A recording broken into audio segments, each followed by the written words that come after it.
Depuis sa création dans la Grande Île en 2005, l'association Les Enfants de l'Ovale, dont le siège se trouve à Sabout-Naméen, a accueilli près de 341 enfants âgés de 8 à 15 ans. 160 parmi eux sont des filles et 160 des garçons.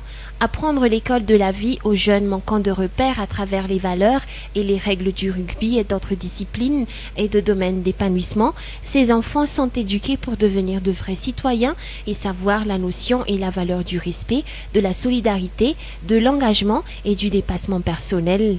L'inauguration du centre a eu lieu ce jour à Sabout-Naméen, cérémonie qui a vu la présence de plusieurs personnalités, notamment des représentants de l'ambassade de France à Madagascar ou encore des représentants de l'association Les Enfants de l'Ovale en France, tel Philippe Sella, président de l'association Enfants de l'Ovale en France et ancien capitaine d'équipe des 15 de France, rappelant que l'adhésion de l'enfant dans le centre nécessite uniquement le simple accord des parents. Alors ce centre a été créé en 2006. Nous étions à Issaaf, nous avons eu des problèmes fonciers, je dois dire. Et donc on a dû trouver un autre site. C'est pour ça que nous sommes ici en Bounord, Sabout-Naméen. Et les objectifs, c'est tout simplement, je dirais, à travers le rugby, leur apprendre la vie. Comme on dit, le rugby, école de la vie. Et à travers des valeurs qui se véhiculent à travers le rugby, c'est-à-dire le respect de soi, des autres, des règles, la solidarité, l'engagement et le dépassement de soi-même. Alors comme je disais tout à l'heure, l'adhésion, d'abord, elle est gratuite. On demande simplement aux parents de venir inscrire leurs enfants et de savoir où ils se situent. Donc on demande un certificat de résidence. Et puis en ce qui concerne le carnet de vaccination des enfants, et essayer de les aider au cas où ils n'auraient pas tous leurs vaccins déjà faits. Présente dans d'autres pays du monde tels la France, le Niger, Mali, Côte d'Ivoire, Maroc et Sénégal, l'association Enfants de l'Ovale a actuellement 23 années d'existence. Elle a apporté de l'aide aux enfants dans leur épanouissement total.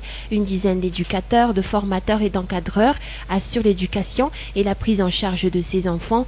Outre l'entraînement à différentes disciplines sportives et culturelles, ces enfants bénéficient également d'un goûter qu'ils prennent après s'être douchés après chaque entraînement.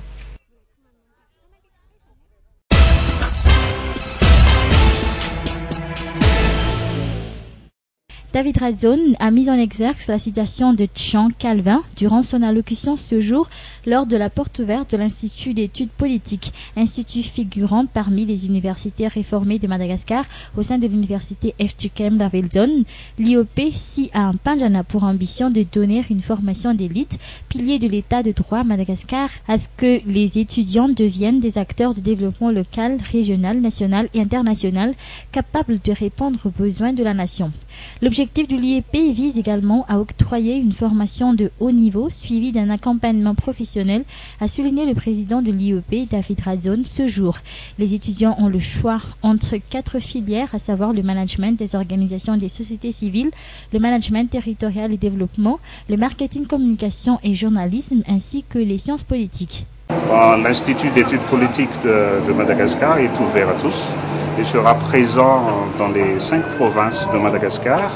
Et le critère d'entrée, en fait, c'est Bac plus 2, soit par validation des acquis des expériences. Rappelons que les cours débuteront vers le mois de janvier de l'année prochaine et à cette période, l'Institut procédera également à l'ouverture des cours par vidéoconférence. Plusieurs personnalités ont honoré de leur présence à la cérémonie de ce jour, entre autres le ministre de l'Aménagement du Territoire, Adzanjene Narville, et le secrétaire général de l'enseignement supérieur.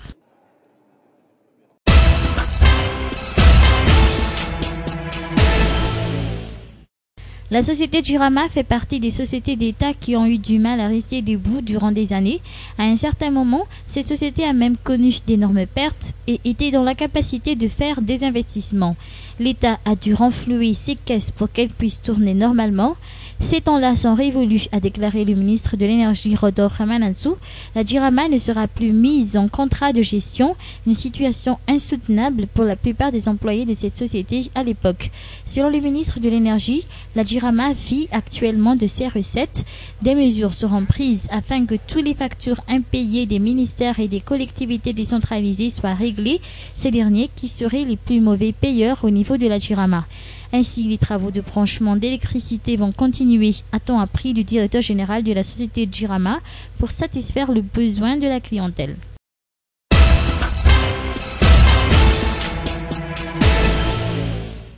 Diverses études sont actuellement en cours au sein de la station thermale d'Antirabé afin de débuter les travaux de réhabilitation dans ce centre de soins à base d'eau thermale. Rappelons-le, le président Ajazouil et son épouse ont visité ce centre il y a de cela quelques mois et a déclaré qu'il bénéficiera également d'une aide financière pour le réhabiliter. Le centre thermal d'Antirabé accueille quelques 150 personnes chaque jour, malades ou des simples visiteurs qui viennent pour se baigner.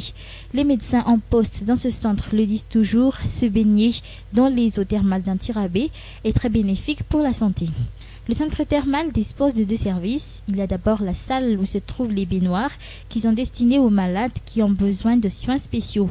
Ce sont les médecins qui suivent de près l'évolution des traitements de ces malades. Le coût des soins peut aller jusqu'à 80 000 arrières pour ceux qui sont paralysés au niveau des jambes ou encore ceux qui veulent avoir d'enfants. On dit que le résultat est surprenant. Des malades qui ne peuvent plus marcher ressortent de ce centre en pleine forme et retrouvent l'usage de leurs jambes. Et les chances d'avoir un enfant sont de 90% pour les femmes qui suivent des traitements ici dans ce centre. Il y a d'autre part la piscine qui fait la réputation d'Antirabé, que ce soit auprès des touristes étrangers qu'auprès des Malagasy. Elle est aussi remplie d'eau thermale aux nombreuses vertus. Cependant, cet endroit nécessite d'énormes réhabilitations, car depuis sa création en 1970, aucune réhabilitation n'y a été effectuée. Le président de la Haute Autorité de la Transition, par contre, s'est dit prêt à réhabiliter ce centre. Un des responsables a affirmé que ce projet avance. Par ailleurs, il serait beaucoup plus difficile de construire de nouveaux bâtiments à cet endroit, car les eaux ne se trouvent qu'à 1 mètre de profondeur sous terre. Les travaux pourront alors nécessiter d'importants financements.